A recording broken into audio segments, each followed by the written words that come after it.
नवम भाव पिता का भी कारक है। तो आप जब नवम भाव से बच विचार कर रहे हो किसी भी चीज का, तो आपको इन सब का आकलन करके विचार करना है। जैसे नवम भाव पीड़ित है, तो आपको बताएगा कि आपके पिता पीड़ित अवस्था में है, आपका भाग्य पीड़ित अवस्था में है। क्या ऐसा बिल्कुल नहीं है कि नवम भाव पीड़ित है तो सिर्फ आपके हायर एजुकेशन या एक ही चीज को वो डैमेज कर रहा है। नवम भाव का स्वामी यदि नवम में ही बैठ जाए तो ये बहुत अच्छा है। बहुत ही अच्छा प्रभाव हमारे जीवन में ला कर देता है, क्योंकि भाग्य का जो मालिक है वो भाग्य में ही बैठा है, जो उचित है। वहीं यदि भाग्य स्थान में बृहस्पति आ जाए तथा नवम भाव में बृहस्पति हूँ और नवम भाव के स्वामी के साथ चंद्र बैठा हो, लग्नेश बली अवस्था में हूँ। लग्नेश बली अवस्था में होने का तात्पर्य है कि लग्नेश सदैव आपकी कुंडली में अच्छी अवस्था में होने चाहिए। जैसे हम कुंडली पे चर्चा करते हैं तो उस पे हमारी क्या होती है कि भाई सबसे पहले आपकी कुंडली में अच्छी अवस्था में ग्रह होने चाहिए, और जिस जो ग्रह अच्छी अवस्था में है उसका पीरियड आपके जीवन में आना चाहिए, तो आपको उसके फल मिलेंगे। लेकिन तब भी यदि फल नहीं मिल रहा हो तो वहां लग्नेश की भूमिका होती है कि आपका जो लग्नेश है या आपका जो लग्न कुंडली है वो पीड़ित अवस्था में है। जो षोडश वर्ग है, जो अलग अलग वर्ग हैं, अलग अलग जो कुंडलियां हैं, वो हमारे अलग अलग जो कुंडलियां हैं वो हमारे जीवन के अंतर्गत अलग अलग चीजों को दे रही होती हैं। लेकिन वो गिवर है, रिसीवर जो है वो हमारे कुंडली का लग्न है, अर्थात लग्न कुंडली रिसीवर है। तो यदि लग्न कुंडली अर्थात लग्नेश कमजोर अवस्था में है तो जो भी आपके कुंडली में योग बन रहे हैं वो फलीभूत नहीं होंगे, निष्फल हो जाएंगे। तो वैसे ही यदि आपके नवम भाव में बृहस्पति बैठा हो और नवम भाव की जो स्वामी है जिसे हम भाग्येश कहते हैं उनके साथ चंद्रमा बैठे हों और लग्नेश भी अच्छी अवस्था में हो, तो यह जातक को भाग्यशाली बनाता है। भाग्यशाली होने का तात्पर्य क्या है कि यह जातक को यदि एक गिलास पानी चाहिए और यह पानी के लिए उठा कि मुझे पानी चाहिए, तो एक व्यक्ति पानी लेकर इसके सामने खड़ा होगा कि हाँ लो पानी पी लो। मतलब जिस चीज की भी इसकी आकांक्षा हो वो चीजें इसके पास उपस्थित हो जाए, वह नवम भाव का ठीक होना या भाग्यशाली होना है। भाग्यशाली होने के एक और रूल है, वो यह कहता है कि यदि आपके जन्म कुंडली में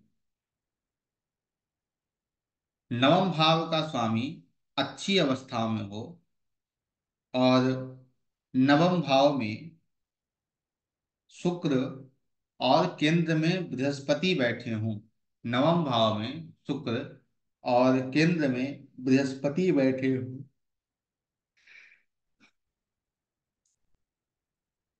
तो जातक के पिता भाग्यशाली होते हैं।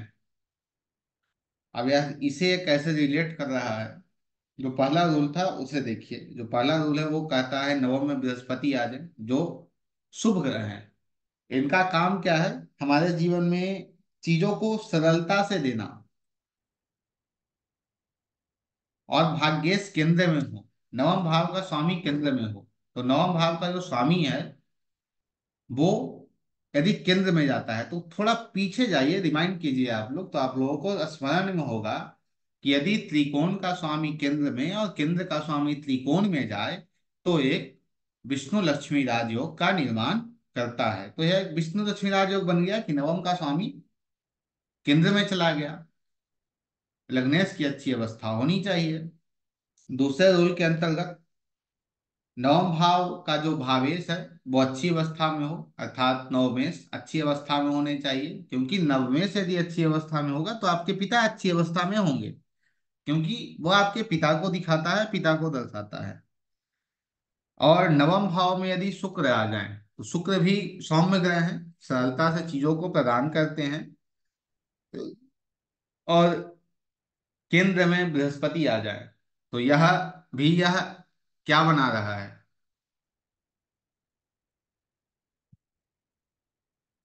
राजयोग का ही निर्माण कर रहा है। आपको मिलेगा इस कुंडली में, काल पुरुष कुंडली की जो हम चर्चा करते हैं, तो काल पुरुष कुंडली में सप्तम भाव का स्वामी कौन है? शुक्र है। सप्तम भाव केंद्र में आता है, उसका स्वामी कहाँ आ जाए? नवम में चला जाए। और बृहस्पति केंद्र में हो। अब बृहस्पति केंद्र में, तो कालपुरुष कुंडली के अंतर्गत नवम भाव को कौन रूल करता है? बृहस्पति का कर रहा है, जो केंद्र में है। तो फिर ये किस रोल को फॉर्म कर रहा है? विष्णु लक्ष्मी राजयोग को ही बना रहा है। तो जातक का पिता भाग्यशाली होता है। अगले रूल पे हम आते हैं। यह रूल, यदि दसम भाव में मंगल हो, यदि आपके कुंडली में दसम भाव में मंगल हो, या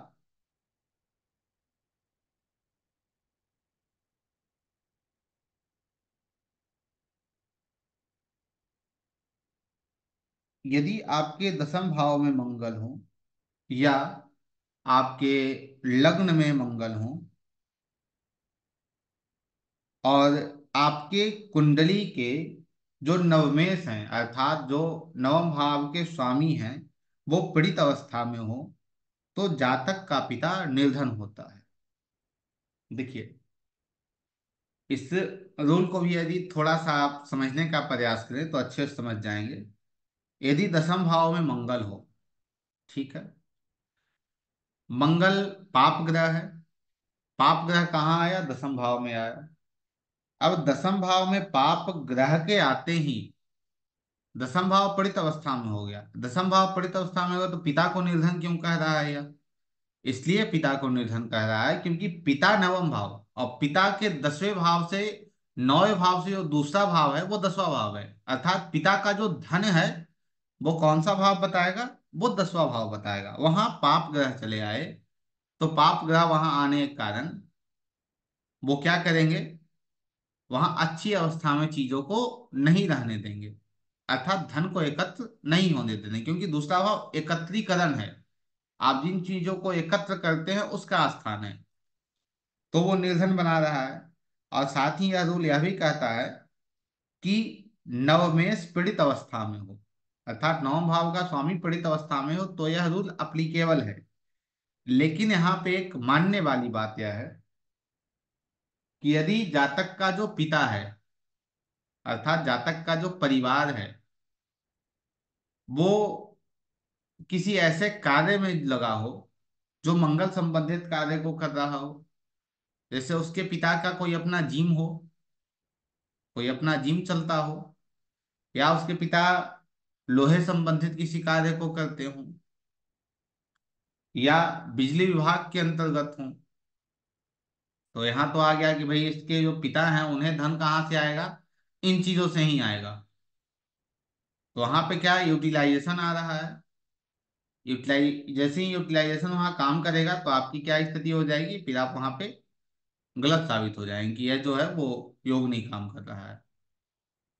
और हमने देखा है अपने जीवन के अंतर्गत, जैसा गुरुदेव ने बताया उसके अनुसार ही, कुंडली के सभी योग, जितने योग हमें पढ़ाए जाते हैं या फिर पुस्तकों में दिए गए हैं, एक के एक योग काम करते हैं कुंडली में। लेकिन उसे समझने की या उसे डिकोड करने की क्षमता हम लोगों में ही नहीं होती है। और फिर हम उसे क्या कहते हैं कि यह जो है वो कचड़ा पट्टी है, कचड़ा पट्टी को हटा के यहाँ से फेंक दो। अगले रूल की हम बात करें। अगला रूल, यदि नवम भाव का स्वामी अच्छी अवस्था में हो, अर्थात शुभ ग्रहों से युक्त हो, शुभ ग्रहों के साथ हो, और नववांश कुंडली के सप्तम भाव में गुरु, तथा लग्न कुंडली के केंद्र स्थान में शुक्र हो, तो जातक का पिता दीर्घ आयु होता है। यह जो योग है वो क्या कह रहा है कि यदि आपके नवम भाव का स्वामी अच्छी अवस्था में हो। दूसरा क्या कहता है यह, कि आपके नववांश कुंडली के सप्तम भाव में गुरु हो।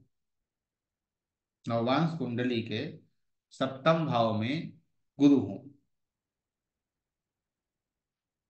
उसके साथ ही यदि आपके लग्न कुंडली के केंद्र स्थानों में शुक्र हो, तो यह जातक के पिता को दीर्घ आयु बनाता है।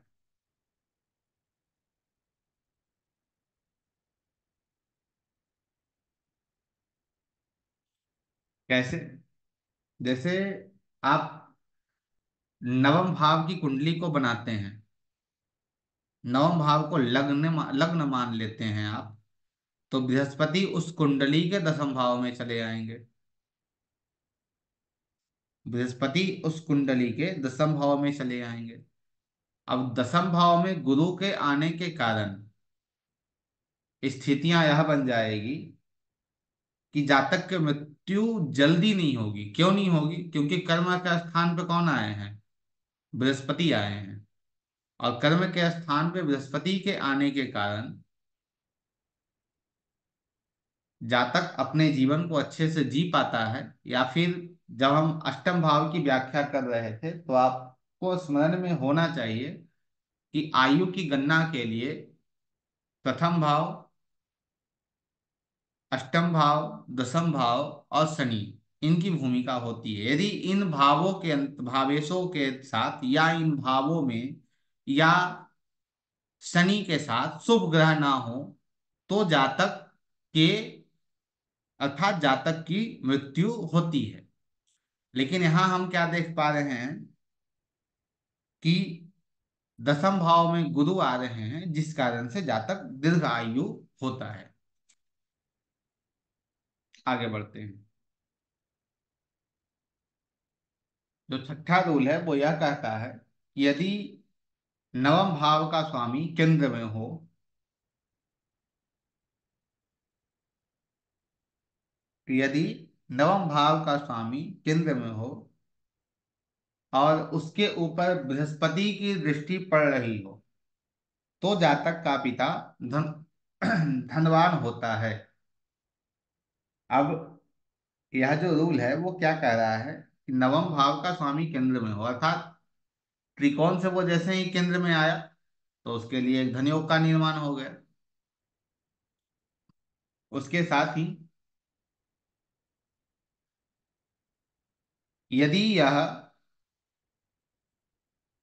ग्रह के ऊपर बृहस्पति की दृष्टि जा रही हो, तो आप लोग को स्मरण में होगा ही जब आप बृहस्पति को पढ़ रहे थे तो, कि बृहस्पति से ज्यादा बृहस्पति की दृष्टि बहुत अच्छी मानी जाती है। तो यहाँ पराशर जी ने यह नहीं कहा है कि बृहस्पति के साथ बैठा हो, वो यह कह रहे हैं कि बृहस्पति की दृष्टि हो तो जातक का पिता धनवान होता है।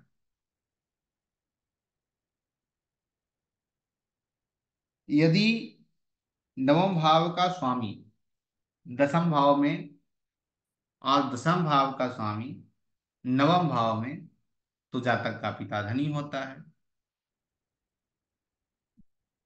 तो इसे भी आप समझेंगे तो दसम भाव क्या हो गया? नवम भाव को हम लग्न मानते हैं, दसम भाव धन का हो गया, तो धन पिता के पास आया और पिता धन के पास गए, तो दोनों ही स्थिति में धन की प्राप्ति है। तो इस कारण यह योग अस्पष्ट कहा गया है। कुंडली में यदि नवमेश, नवमेश अर्थात नवम भाव के स्वामी गुरु और शुक्र, यह भाग्य को देने वाले ग्रह हैं। नवम भाव का स्वामी है, गुरु है और शुक्र है, ये भाग्य को देने वाले होते हैं। यदि यह केंद्र में आ जाए या त्रिकोण में आ जाए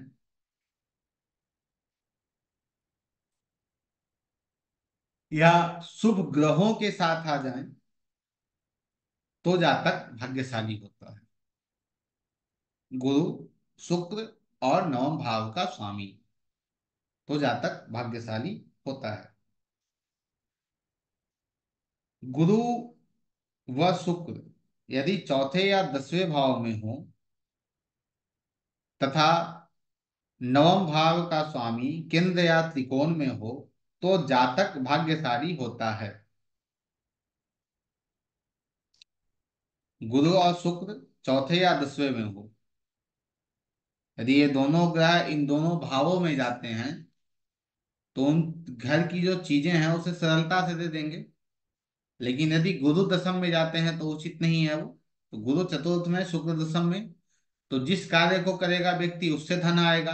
गुरु चतुर्थ में जाएंगे तो घर को मंदिर बना देगा।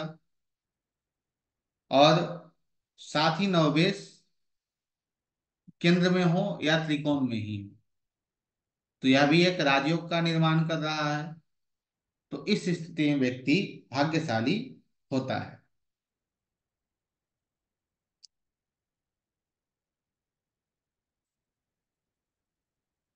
यदि जन्म कुंडली में सूर्य अच्छी अवस्था में हो, यदि जन्म कुंडली में सूर्य अच्छी अवस्था में हो, वह नवम भाव का स्वामी एकादश भाव में गया हो तो जातक पितृभक्त व धार्मिक होता है। अर्थात जातक जो है वो पिता का भक्त होता है और धार्मिक भी होता है। सूर्य की अच्छी अवस्था होनी चाहिए क्योंकि सूर्य क्या है, पिता है। नवम भाव का स्वामी एकादश में गया हो, नवम भाव का स्वामी एकादश में गया हो। यदि आप नवम को लग्न बनाते हैं तो नवम का स्वामी तीसरे में जाएगा।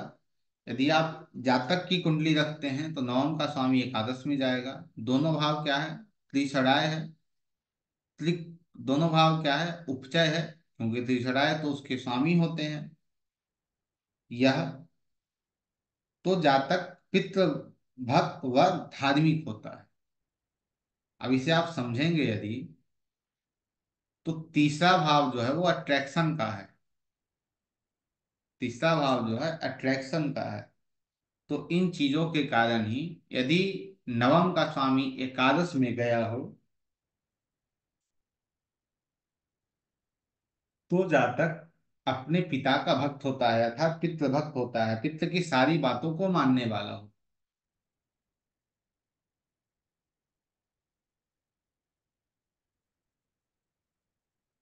आप लोगों को राम जी की कुंडली याद है?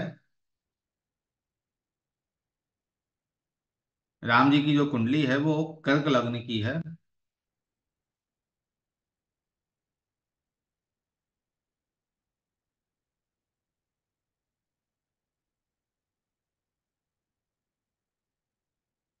आप लोग हाँ ना या चैट में कुछ लिखते रहा कीजिए, नहीं तो पता चलता है कि कोई क्लास में है ही नहीं।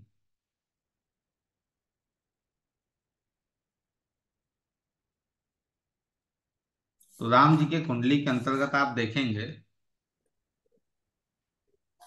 कि नवम भाव का स्वामी लग्न में गया है।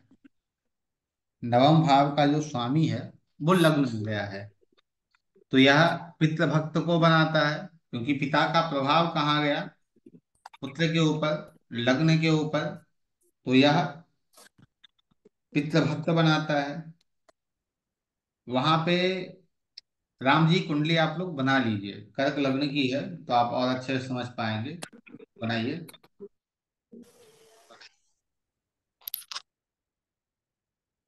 कर्क लग्न की है।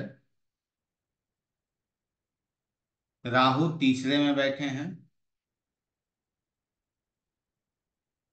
शनि चतुर्थ भाव में बैठे हैं।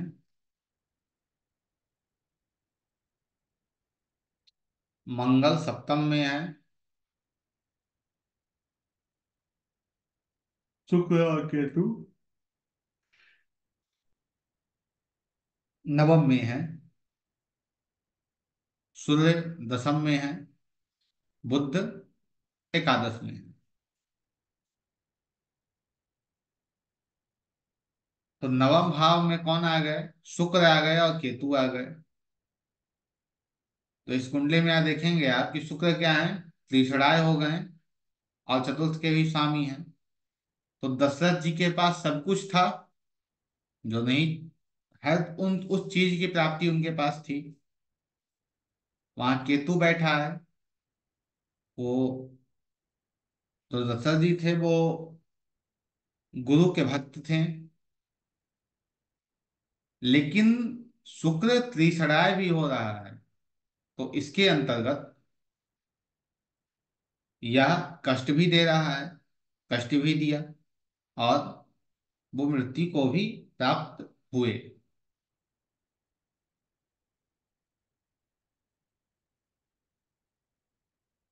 इनकी कुंडली में यदि आप देखेंगे तो चंद्रमा, गुरु उच्च के, शनि उच्च के, मंगल उच्च के, सूर्य उच्च के, तो क्या इनके जीवन में समस्याएं नहीं आई? भगवान को तो खुश हो जाना चाहिए था कि भाई मेरे कुंडली में तो जितने ग्रह हैं वो सभी उच्च के हैं। तो सबसे ज्यादा कष्ट तो उन्हीं को मिला, उनके जीवन में ही सबसे ज्यादा कठिनाइयां आई।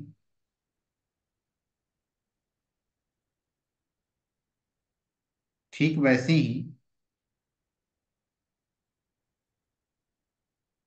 आप यदि देखते हैं माननीय प्रधानमंत्री जी की कुंडली, माननीय प्रधानमंत्री जी की कुंडली यदि आप देखते हैं, जो वृश्चिक लग्न की है, यह माननीय प्रधानमंत्री जी जो हैं वो बहुत यात्रा करते हैं, अत्याधिक यात्रा करते हैं। और कल की कक्षा के अंतर्गत कुछ चीजों पे हमने बात की थी जो अंतर्राष्ट्रीय था, जैसे विदेशी मंत्रालय है, जैसे आपका संयुक्त राष्ट्र संघ है, अंतर्राष्ट्रीय कानून है, सुप्रीम कोर्ट है, इन चीजों पर बात की थी। तो वृश्चिक लग्न की कुंडली में चंद्रमा लग्न में ही है, चंद्रमा लग्न में ही है, मंगल लग्न में ही है। तो आप यह देखेंगे कि संयुक्त राष्ट्र संघ हो या विदेशी मंत्रालय हो, इन सब का बहुत ज्यादा प्रभाव इनके जीवन में होता है। यह सभी प्रधानमंत्री से अधिक इन चीजों से जुड़े होते हैं, इन चीजों से ज्यादातर इनका जुड़ाव होता है। आगे बढ़ते हैं।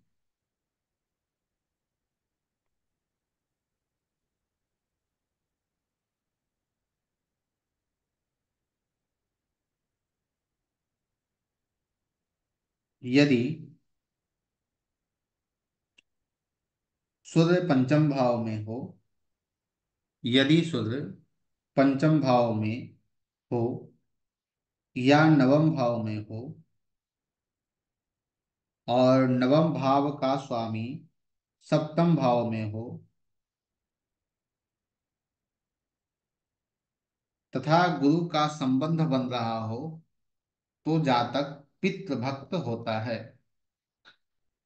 अब वो यह जो कह रहा है रूल, वो कहता है सूर्य यदि आपके पंचम या नवम में हो,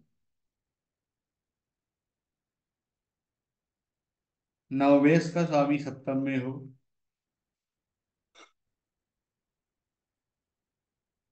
पुनः विष्णु विष्णु लक्ष्मी राजयोग,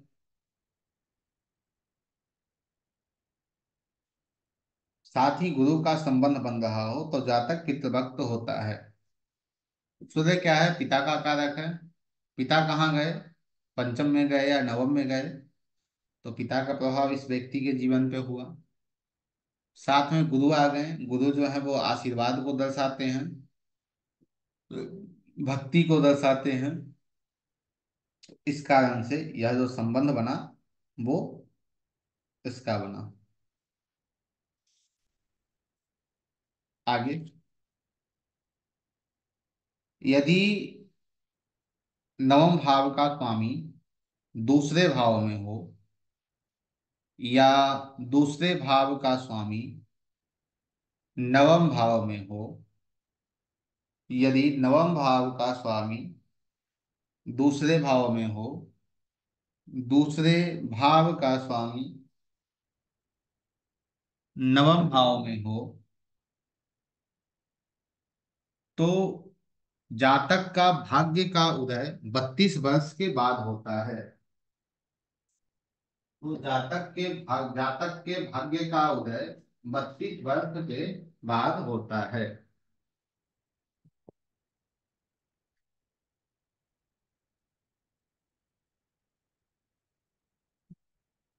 तो यह भी एक तरीके से एक राजयोग का ही निर्माण कर रहा है कि नवम का स्वामी दूसरे में या दूसरे का स्वामी नवम में।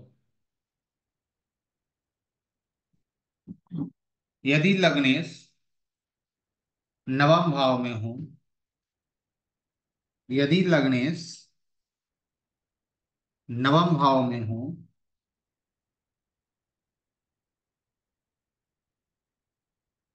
उनका संबंध छठे भाव के स्वामी के साथ हो, उनका संबंध छठे भाव के स्वामी के साथ हो, तो यहाँ आप क्या प्रेडिक्शन देंगे? अर्थात जो पुस्तकों में दी गई है वो क्या प्रेडिक्शन है? यही है कि पिता पुत्र में शत्रुता होती है।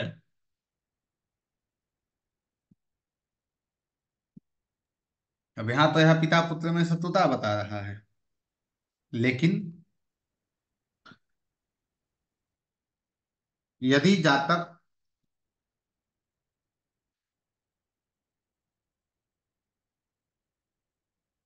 नौकरी या सेवा कर रहा हो, सेवा के कार्य में हो, तो यह योग काम करेगा? नहीं करेगा। क्योंकि छठे भाव का स्वामी कहाँ चला गया? छठे भाव का स्वामी लग्न में गया। नौकरी किसके पास गई? जातक के पास गई। और यदि इसे और अच्छे से हम समझें, तो यह जो जातक नौकरी करेगा वो अपने पिता के कार्य को कर सकता है, अपने पिता को काम को करेगा कि यदि लग्नेश नवम भाव में हो। लग्नेश कहाँ गया? आप स्वयं कहाँ गए? नवम भाव में चले गए। और वहां साथ में कौन आ गया? छठे भाव का स्वामी आ गया। तो यह भी है कि यह जो जातक है वो अपने पिता की नौकरी को करेगा, क्योंकि पिता के स्थान में आया, पिता के स्थान में छठे भाव का स्वामी आया। तो या तो सेवा किसी कार्य को करेगा या तो यह नौकरी करेगा। यदि इन कार्यों से यह नहीं जुड़ा है तो यह योग फलीभूत होगा कि पिता पुत्र में शत्रुता होती है। इसे भी देखना आवश्यक है। यदि नवमेष आपकी कुंडली में पीड़ित अवस्था में हो और दशमेश के साथ तीसरे भाव का स्वामी हो, दशमेश के साथ तीसरे भाव का स्वामी हो, तो जातक निर्धन और दरिद्र होता है। अब ऐसे योग वाले लोगों को आप अक्सर देखिएगा कि बहुत आज के जमाने में बहुत धनवान है, उसके पास धन की कोई कमी नहीं है। लेकिन पराशर जी लिखते हैं कि यदि नवमेष पीड़ित अवस्था में हो और दशमेश के साथ तीसरे भाव का स्वामी हो, नवमेष पीड़ित अवस्था भाग्य पीड़ित है वो ठीक है, आगे दशमेश के साथ तीसरे भाव का स्वामी है। तीसरा भाव डेटा है, तीसरा भाव जो है वो मार्केटिंग है। तो यदि तीसरा भाव का स्वामी दशम से जुड़ा है तो आप डेटा संबंधित काम करेंगे। जैसे हम बात करें न्यूमरोलॉजी की, तो न्यूमरोलॉजी क्या है? डेटा है। एक प्रकार से डेटा उसमें काम करता है।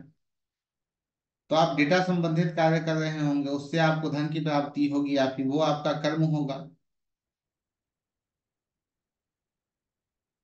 परंतु यहाँ पराशर जी ने स्पष्ट किया कि व्यक्ति निर्धन और दरिद्र होगा, क्योंकि उस जमाने के अंतर्गत तीसरे भाव संबंधित वे कोई विशेष कार्य नहीं थे। परंतु यदि जातक तीसरे भाव से जुड़कर कार्य कर रहा हो तो यह योग क्या होगा?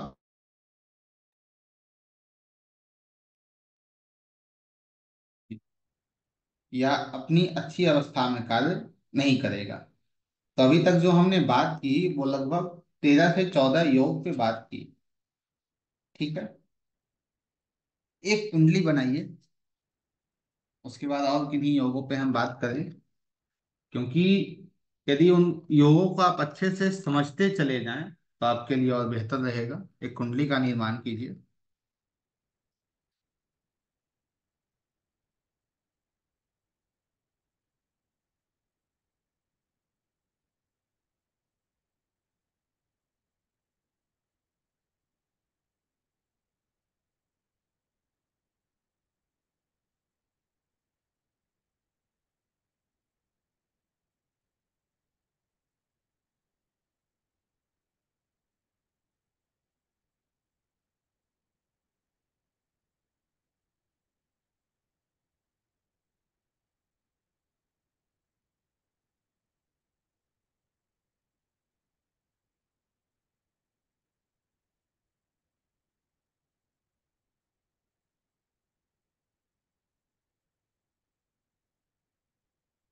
कर्क लग्न की कुंडली है।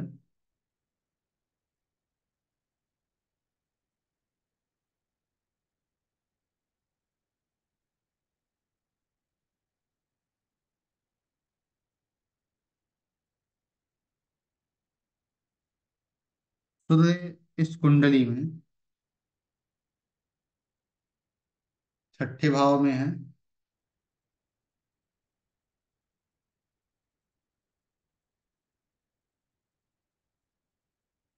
शनि नवम भाव में है।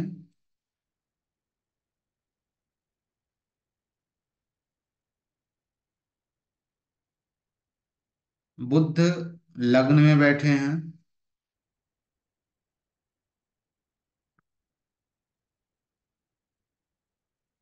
गुरु पंचम भाव में है।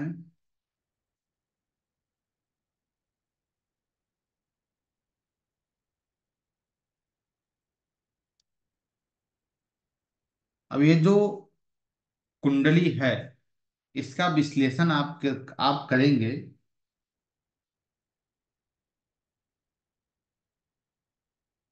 इसके रूल को लिख लीजिए तो आपके लिए सहायता होगी। यदि सूर्य 6 8 12 भाव में हो, यदि सूर्य 6 8 12 भाव में हो, नवम भाव में आठवें भाव का स्वामी हो, नवम भाव में आठवें भाव का स्वामी हो, लग्न में 12वें भाव का स्वामी हो, लग्न में 12वें भाव का स्वामी हो,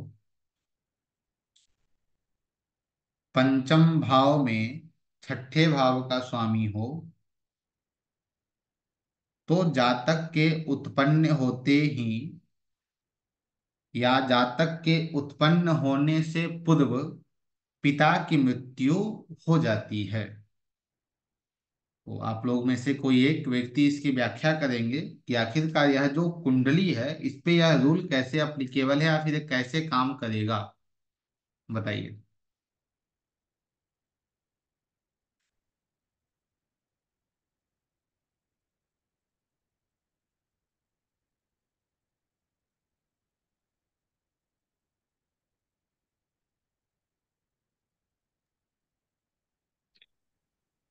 गुरु जी ये एक बार बता देंगे कौन से लग्न की है? ऐसा वो नेट हो गया था, आवाज नहीं आई। खाली ये तो गुरु और क, कर्क लगने की है। जी जी, अच्छा। सर इसमें जो आपने नियम बताया पहला कि जो सूर्य है वो 6 8 12 में होने चाहिए। हम्म। इसमें जो सूर्य है वो छठे में है। हम्म। और जो अष्टमेश है, जो शनि है, वो नवम भाव में बैठे हुए हैं। जी। जो लग्नेश जो लग्न है हमारा, उसमें हमारे 12वें भाव तीसरे स्वामी बुध बैठे हुए हैं। जी। और जो पंचम भाव है, हम्म। पंचम भाव है, उसमें हमारे गुरु बैठे हुए हैं। तो आपकी जो आपने बुद्धि चार नियम उसके उसके हिसाब आपकी बुद्धि इसमें क्या कह रही है, ऐसा क्यों कह रहा है लेखक?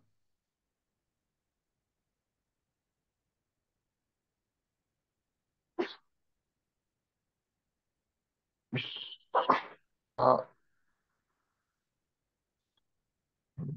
हम्म, क्योंकि सर इसमें जो इनके जो 12वें भाव है, हम देखें जो पिता है, जिसमें मतलब यदि हम इनके स्वामी को देखें तो गुरु जो है, उसमें दोनों में सर ये एक में जो इनके मूल त्रिकोण में सूर्य बैठे हुए हैं जो क्रूर ग्रह है, और एक में शनि है जो इनके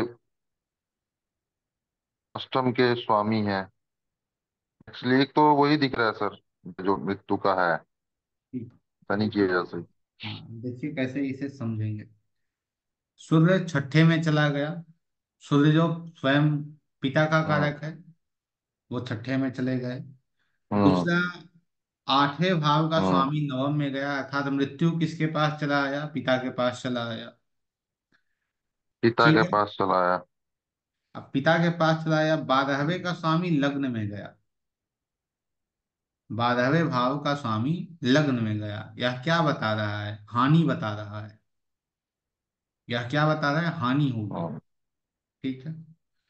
हाँ नहीं। और हानि किस प्रकार की होगी, तो वो छठे का स्वामी पांचवे में जाकर बता रहा है। छठे भाव का स्वामी पांचवे में गया, तो छठा भाव शत्रु माना गया है। तो शत्रु के आते ही किसका अंत होता है? आपका अंत हो जाता है।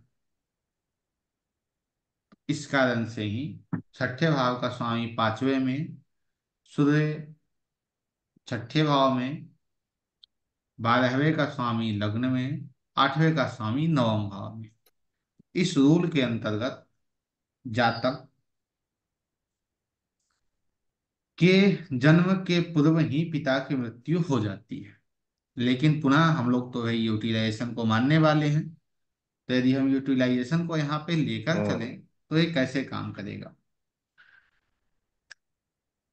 यदि जातक का जो पिता है वो ज्योतिष से संबंध रखता हो, यदि जातक का पिता ज्योतिष से संबंध रखता हो, हम्म। और साथ ही ज्योतिष के साथ संबंध रखने के साथ ही वह अपने जन्म स्थान से दूर हो, 12वें भाव का यूटिलाइजेशन, जन्म स्थान से वो दूर हो, हम्म। और वह व्यक्ति ज्योतिष से संबंध रखने के साथ साथ वह डॉक्टर या वकील इन कार्यों से भी अपने अपने संबंध बना रहा हो, तो इस स्थिति के अंदर आपको मिलेगा कि यह जो योग है वो निष्फल हो गया। यह जो योग है वो निष्फल हो गया। हम्म। अर्थात यदि उस जातक के पिता, यदि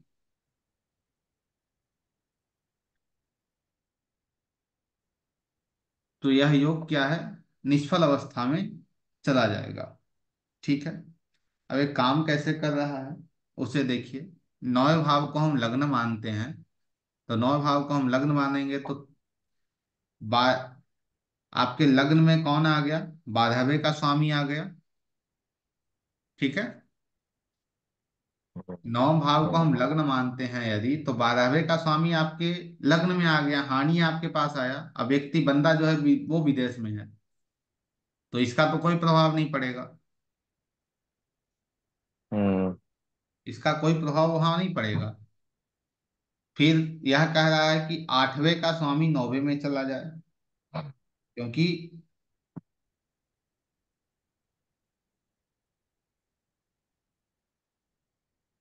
इस कारण से ये जो योग है वो क्या होगा? निष्फल हो जाएगा। अच्छी अवस्था में यह नहीं रह पाएगा।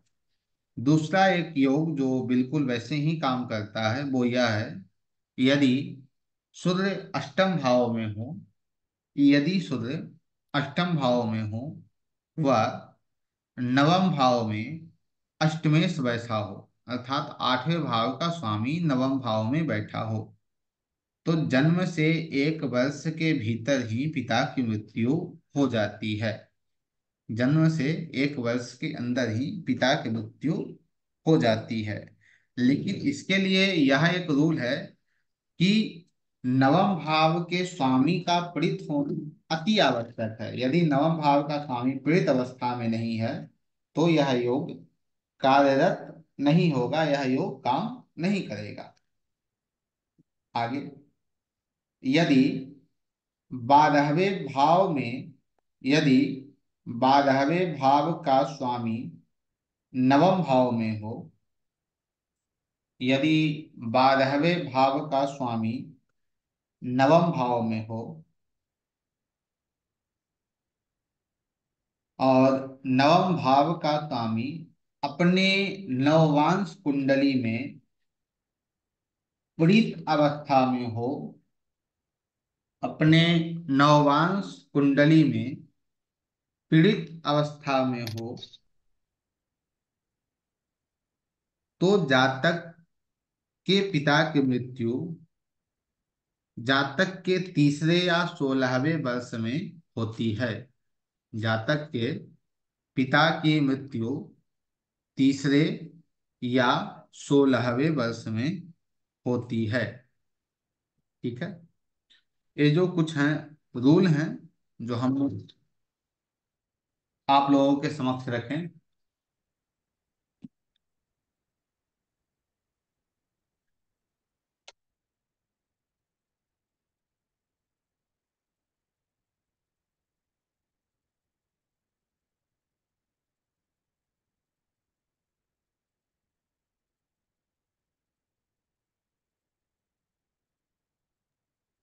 अब कुछ कुंडली के अंतर्गत इसे हम प्रैक्टिस के द्वारा समझने का प्रयास करेंगे।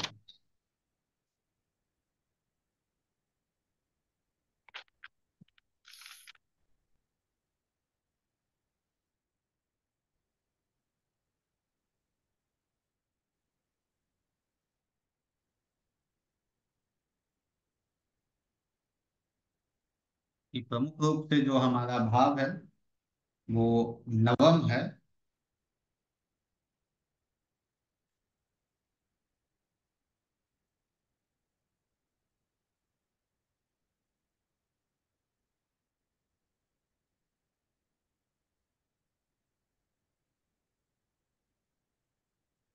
ये आप देख रहे हैं, यह जो कुंडली है एक बच्चे की कुंडली है। इसके जन्म के ठीक लगभग 17-18 दिन पहले इस जातक के पिता का एक मेजर एक्सीडेंट होता है, जिस कारण से इस जातक के पिता बहुत प्रकार से कष्ट में आ जाते हैं। एक मेजर एक्सीडेंट होता है। तो इस कुंडली में देखिए कि ऐसे क्या योग बने हैं जिस कारण से ऐसी स्थिति आपको देखने को मिलती है।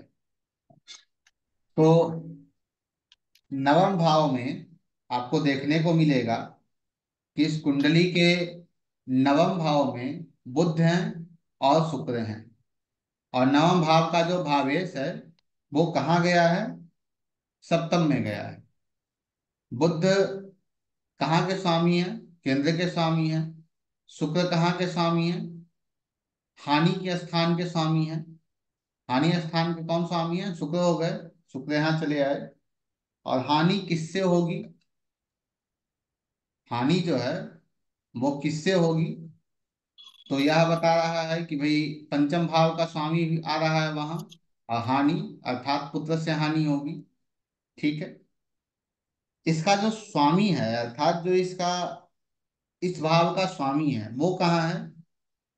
वो सप्तम में गया है।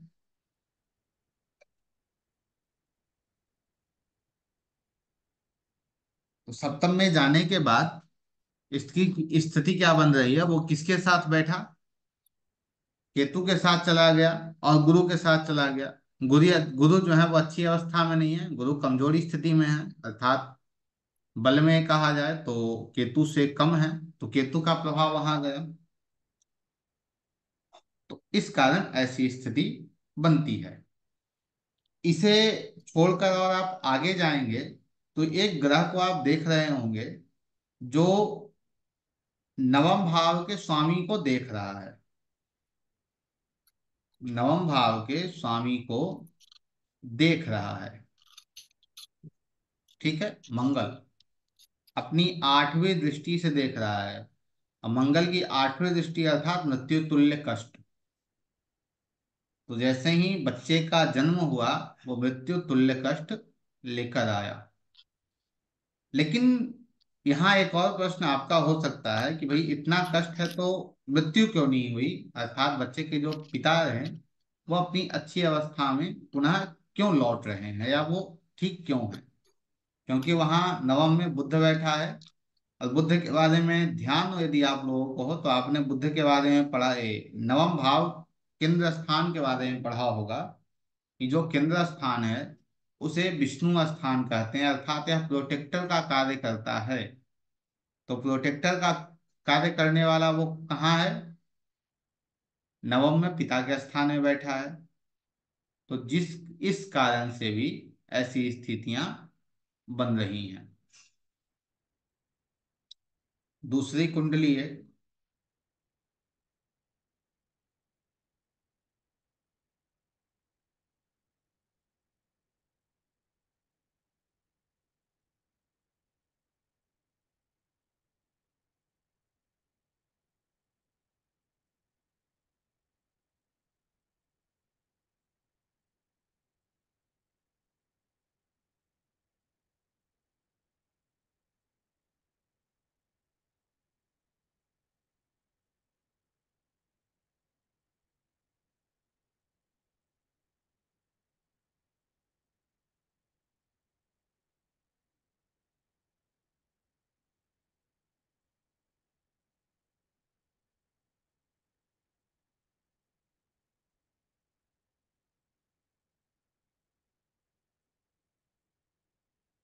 इस कुंडली को देखिए।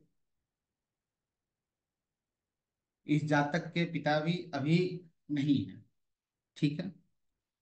तो इस कुंडली में देखिए, इसका जो स्वामी है वो कहाँ है, इस भाव पे किसी की दृष्टि है, कोई देख रहा है, कोई यहाँ बैठा है, नहीं। इस भाव का जो स्वामी है वो कहाँ है, पंचम में गया है। पंचम में जाने के साथ वो किसके साथ बैठा है, मंगल के साथ बैठा है। मंगल की मूल त्रिकोण कहाँ राशि कहाँ जा रही है, त्रिषराय के स्थान में जा रही है। अर्थात एक रूल पे हमने अभी बात किया था कि बच्चा जब 13 या 16 साल का होगा तो पिता को मृत्यु की प्राप्ति होती है, अर्थात पिता मृत्यु को प्राप्त होते हैं। तो त्रिषराय मंगल जो है वो शुक्र के साथ बैठा है, शुक्र जो है वो नवम भाव के स्वामी है। इस कारण ऐसी स्थितियां बनी। वहां गुरु को यदि आप देखेंगे तो गुरु की भी पूर्ण दृष्टि जा रही है वहां। और गुरु भी क्या है, त्रिषराय हैं। तो पिता के जीवन में और कष्टों को ऐड कर रहे हैं। और ये चीजें यह भी स्पष्ट कर रही है कि जब वो वह भाव खराब हो रहा है, अर्थात पंचम भाव खराब होगा। पंचम भाव खराब होने के कारण जातक पढ़ भी नहीं पाएगा, उसके शिक्षा में भी समस्या आपको देखने को निरंतर मिलेगी। तो नवम भाव की जो व्याख्या है वो थोड़ी बहुत और बची है, जिसको हम अगली कक्षा के अंतर्गत और अच्छे से समझने का प्रयास करेंगे। क्योंकि यह भाग्य स्थान है, पिता का स्थान है। नवम भाव संबंधित यदि आप लोगों का कोई प्रश्न हो तो बताइए। सर अभी जो आपने कुंडली बताई इसमें जो नवम भाव का स्वामी है, हम्म। उनकी तो मूल जो मूल त्रिकोण है वो तो केंद्र में आ रहा है। नवम भाव पुनः बताइएगा। शुक्र है, जैसे नवम भाव का जो स्वामी है, उनका जो मूल त्रिकोण है वो केंद्र में आ रहा है, दूसरा चौथे स्थान। मूल त्रिकोण का केंद्र में आ रहा है। आप सॉरी, उनकी एक राशि जो एक राशि सॉरी इनकी जो एक राशि है वो तो केंद्र में आ रही है ना। एक की राशि, लेकिन हम मूल त्रिकोण को लेते हैं, लेकिन यहाँ पे शुक्र की कोई भूमिका नहीं है राहुल जी, यदि आप देखें तो शुक्र को अच्छा। पीड़ित कौन कर रहा है उसे देखिए। जो परेशान कर रहा है वो ज्यादा इम्पोर्टेंट। हाँ, तो परेशान कौन कर रहा है, मंगल कर रहा है। मंगल। मंगल की मूल त्रिकोण राशि कहाँ है? ये तीसरे भाव में। तो त्रिसराय मंगल हो गए। हम्म। अब उसके साथ ही आप देखेंगे कि वह मंगल तो भाई, कहिए कि वो नीम था, मिर्च था। अब उसके हम्म। ऊपर करेला किसने हम्म। डाला? गुरु ने उसके ऊपर करेला डाल गुरु दिया। ने। गुरु किन भावों का हम्म। स्वामी है? वो भी तीसरा है। त्रिसराय के साथ वो 9 मारक और स्थान का 12। भी स्वामी है। मारक ठीक है। स्थान के। हम्म। लेकिन एक हम्म। और रूल कहता है, यदि हम भाव की व्याख्या कर रहे हैं तो इसके अंतर्गत एक और रूल यह कहता है कि आप किसी भाव की यदि व्याख्या कर रहे हो तो उस भाव को यदि आप लग्न बना लें तो आप उसे और अच्छे से समझ पाएंगे। तो हम सप्तम भाव हम्म। नवम भाव को हम लग्न बना लेते हैं। अब लग्न बनाकर हम समझेंगे कि क्या चीजें यहाँ मिल रही हैं। हम्म। तो यहाँ पे हमें इस व्यक्ति की मृत्यु देखनी है, क्योंकि नवम भाव आ गया, अर्थात यह व्यक्ति। तो आप देखिए, अष्टम भाव का स्वामी कहाँ है? अष्टम भाव के साथ नवम में। नवम में है। वो किसके साथ बैठा है? हम्म। मारक ग्रहों के साथ बैठा है। मंगल। एक। दोनों मारक ग्रह के साथ बैठे हैं, हाँ। ठीक उसके साथ ही शुक्र जो है वो लग्नेश भी हो रहा है। ठीक है। हम्म। तो लग्नेश हम्म। नवम में गए हैं, और वो किसके साथ गए हैं? मारक ग्रह के साथ गए हैं। ठीक है। अब हम्म। दृष्टिवत यदि आप देखें तो गुरु की दृष्टि वहां जा रही है। गुरु हम्म। कुंडली में क्या हो रहे हैं? त्रिषणाय हो रहे हैं या नहीं हो रहे हैं?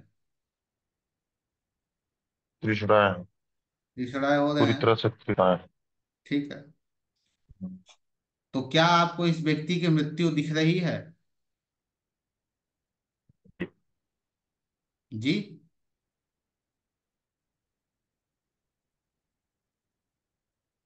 यदि हम मानकर चलें, किसी व्यक्ति की मृत्यु का जो हम आकलन करते हैं उसके लिए प्रथम भाव के स्वामी का पीड़ित होना, तो प्रथम भाव का स्वामी पीड़ित है। अष्टम भाव के स्वामी का हम्म। पीड़ित होना, तो अष्टम भाव का स्वामी भी पीड़ित है। दसम भाव के स्वामी का हम्म। पीड़ित होना, तो दसम भाव का स्वामी खुद पीड़ित है और पीड़ित कर भी रहा है। कैसे?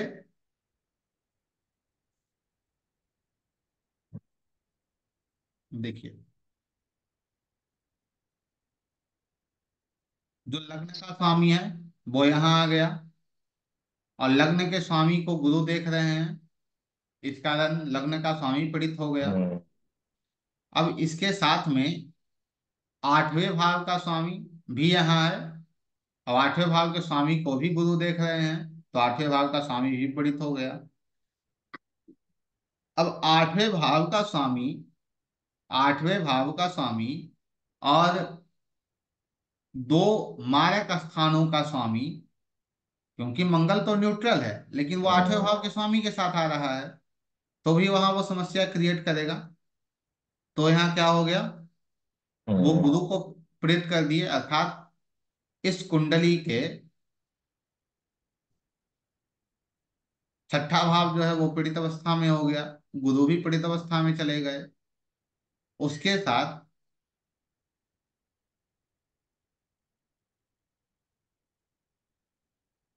दसम भाव की बात करें तो दसम भाव का स्वामी कौन है? चंद्रमा है। चंद्रमा। वो पीड़ित है। चंद्रमा शनि के साथ आ गया, केतु के साथ आ गया। हम्म। हम्म। अब आप एक और रूल आपका बच रहा है, वो बच रहा है कि शनि पीड़ित होने चाहिए, तो शनि केतु के साथ आ गए। शनि हम्म। केतु के साथ आ गए, तो ये भी पीड़ित अवस्था में चले गए। आठवां भाव पीड़ित हम्म। अवस्था में है या नहीं है? तो आठवां भाव भी आपको पीड़ित अवस्था में मिलेगा। कैसे आठवां भाव पीड़ित हो रहा है? शनि की तीसरी दृष्टि आठवें शनि भाव पे की जा तीसरी रही है। दृष्टि। जी। ठीक है।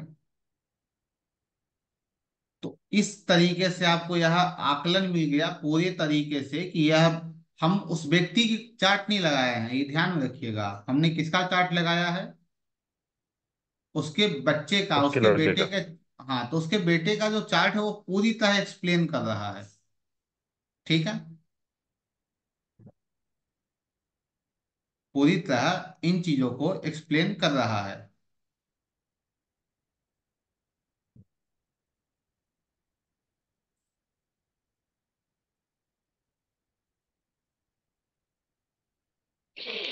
अभी जातक हम्म। की जो मृत्यु हुई है वो गुरु के अंतर्दशा में हुई है। गुरु के अंतर्दशा में तो गुरु इन चीजों को दे रहा है, और साथ में गुरु हम्म। इसका भी रिजल्ट दे गया, इसका भी रिजल्ट दे गया। हम्म। हम्म। ठीक है, यदि हम जो जी। और दो कुंडलियों पे बात की। एक मिनट।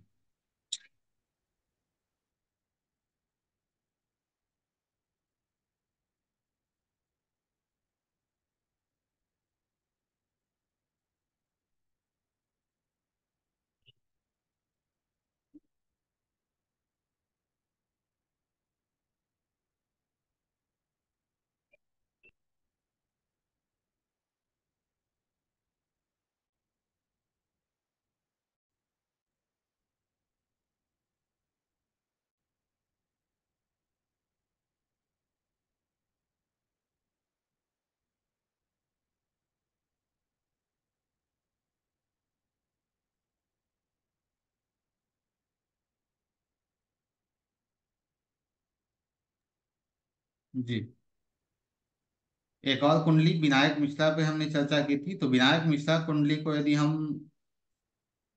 घुमाते हैं, अर्थात नवम भाव को हम लग्न बना लेते हैं, तो विनायक मिश्रा के पिता की कुंडली हो गई है। अब विनायक मिश्रा के पिता कुंडली में हम यह देखना है कि इस जातक को मृत्यु तुल्य कष्ट क्यों आए। मृत्यु तुल्य कष्ट क्यों आए? क्योंकि ये आज भी बेड पे ही है। ठीक है, तो ऐसे कष्ट इस जातक को क्यों आए? तो उसके लिए आप देखिए,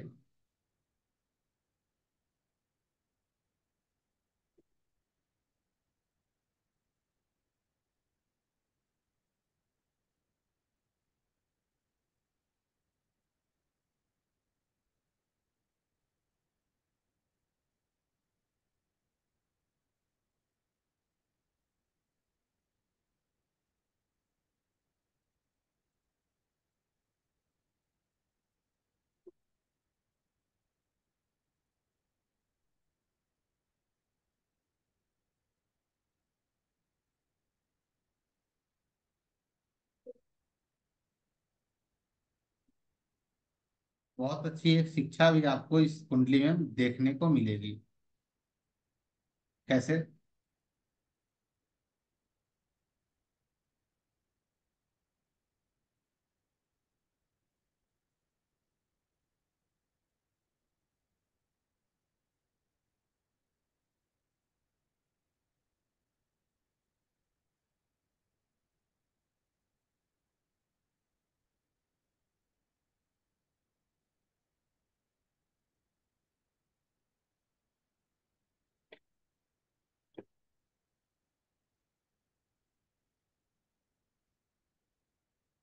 इस जातक का जो जन्म हुआ है 8 अप्रैल 2019 को हुआ है। तो इस जातक का जो जन्म हुआ है सूर्य के अंदर हम्म। चंद्रमा के दशा में हुआ है।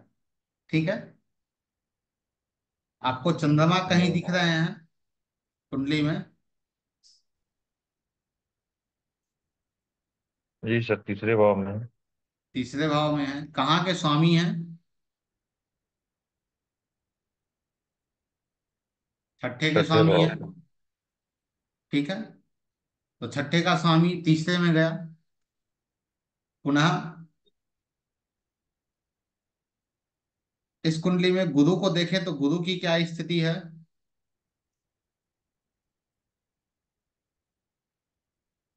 गुरु त्रिसराय हैं। गुरु जो है वो तीसरा है त्रिसराय हमारा। अवस्था में आ रहे हैं। हम्म। ठीक है,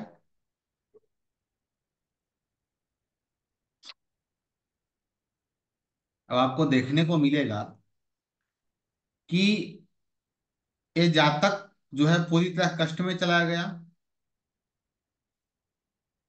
पूरी तरह कष्ट में चला गया। लेकिन विशेष यह हुआ, इनका जो एक्सीडेंट हुआ था मुझे स्पष्ट याद है, 8 20 मार्च 2019 को।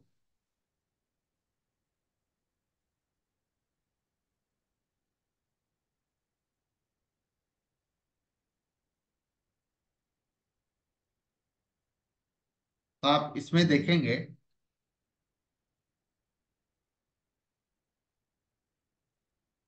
20 मार्च के गोचर दशा के अंदर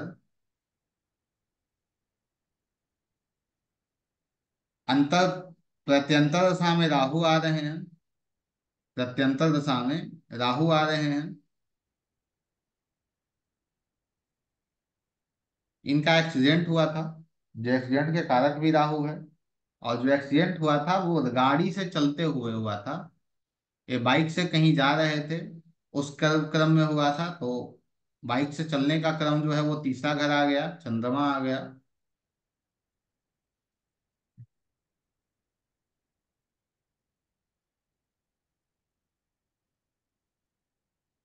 इनके सर में चोट लगी थी, इनके सर में चोट लगी थी।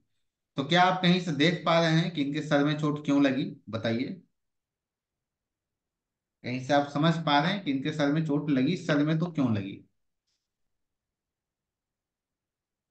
शायद आप लोग समझ पाए इसे। नहीं। वहां पे सर में चोट लगी थी, पहले भाव में बैठे हैं उसकी वजह से। कौन जो पहले भाव राशि में बैठे वहां हैं? पे आ रही ना, हाँ, पहली राशि वहां आ रही है। चंद्रमा। बिल्कुल सही। पहली राशि वहां आ रही है, इस कारण से ही सर में चोट आई। देखिए राशि की कितनी बड़ी भूमिका है। अब आठवां भाव यहाँ पे किसी भी प्रकार से इन्वॉल्व है दशा के ग्रहों के साथ। आपको दिख रहा है कि आठवां भाव इन्वॉल्व है, अर्थात गुरु के साथ, राहु के साथ, चंद्रमा के साथ आठवां भाव किसी भी प्रकार से इन्वॉल्व नहीं है। तो आठवां भाव कहीं इन्वॉल्व नहीं नहीं सर, होने आठवां के भाव तो कहीं कारण नहीं। दसवां भाव किसी प्रकार, दसवां भाव उनकी तो मृत्यु इन्वॉल्व नहीं। होगा लेकिन दसवां भाव इनडायरेक्टली, डायरेक्ट दसवां भाव भी इन्वॉल्व नहीं है। लग्न का जो स्वामी है शनि, उस टाइम वो भी इन्वॉल्व नहीं है। ठीक है। तो इस कारण इस जातक को मृत्यु तुल्य कष्ट मिले, लेकिन भगवत कृपा से मृत्यु प्राप्त नहीं हुई। समझ रहे हैं? अब जी। आप, यह जो रूल समझाने का तात्पर्य हमारा है, यह बिल्कुल सिर्फ इतना ही है कि एक भाव हमारे जीवन में क्या कर सकता है, और हम ग्रहों के पीछे भागते रहते हैं। यह जो चीजें हमें दिख रही हैं, वो विनायक मिश्रा की कुंडली है या उसके पिता की कुंडली है? विनायक मिश्रा की कुंडली है, ना कि उसके पिता की कुंडली है। लेकिन विनायक मिश्रा की कुंडली को, नवम भाव को हम यदि ट्रिगर किए हैं, नवम भाव को भाव में परिवर्तित किए हैं, लग्न में परिवर्तित किए हैं, तो सारी चीजें हमें क्लियर हो गई। और इस प्रकार से आप हम्म, डिविजनल चार्ट को भी आप चेंज करके आप उसे भी लग्न बनाकर देख सकते हैं। आपको बहुत चीज सी चीजें आपको देखने को मिलेंगी।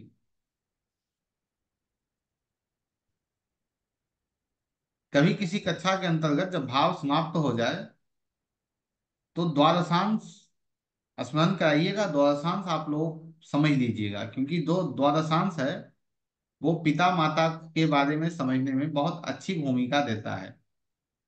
क्योंकि द्वादशांश पिता माता को ही दर्शाता है। जैसे इस कुंडली में द्वादशांश आप यहाँ देख पा रहे होंगे। ठीक है।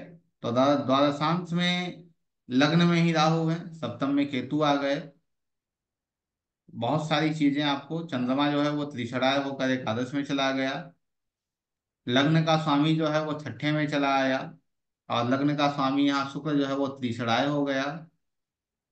गुरु जो है वो यहाँ आपको त्रिषणाय अवस्था में ही मिलेंगे। तो आप बिल्कुल अच्छे से मैच कर पा रहे होंगे कि क्या यही कुंडली यहाँ आ रही है।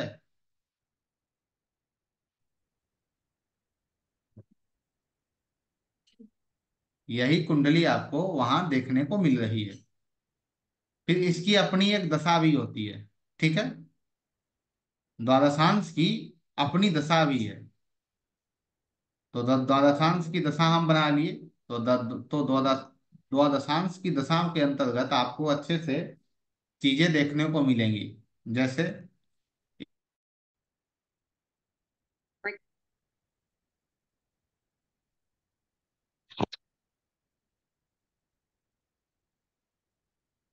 इसके अंतर्गत जब द्वादशांश की अभी हम बात कर रहे थे, तो द्वादशांश को आप देखेंगे कि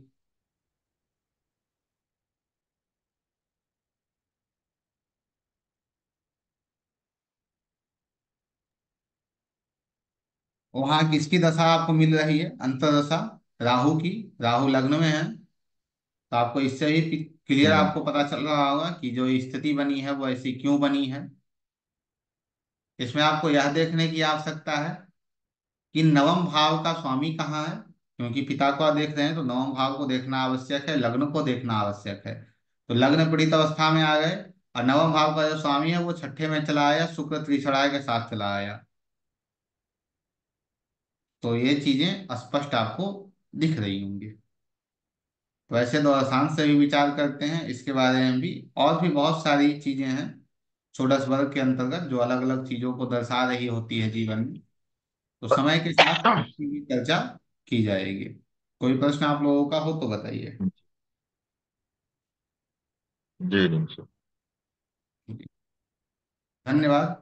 पुनः अगली कक्षा के अंतर्गत आप लोगों से मुलाकात होती है। कल जो है वो लाइव सेशन रहेगा, यूट्यूब के माध्यम से ही प्रश्न कुंडली पे, जिसे जूम के द्वारा ही लाइव किया जाएगा। और पुनः सोमवार को लाल किताब और पराशरी ज्योतिष दोनों के अंदर पुनः आपसे हम मिलते हैं। राधे राधे, शुभ रात्रि। ठीक है सर, शुभ रात्रि।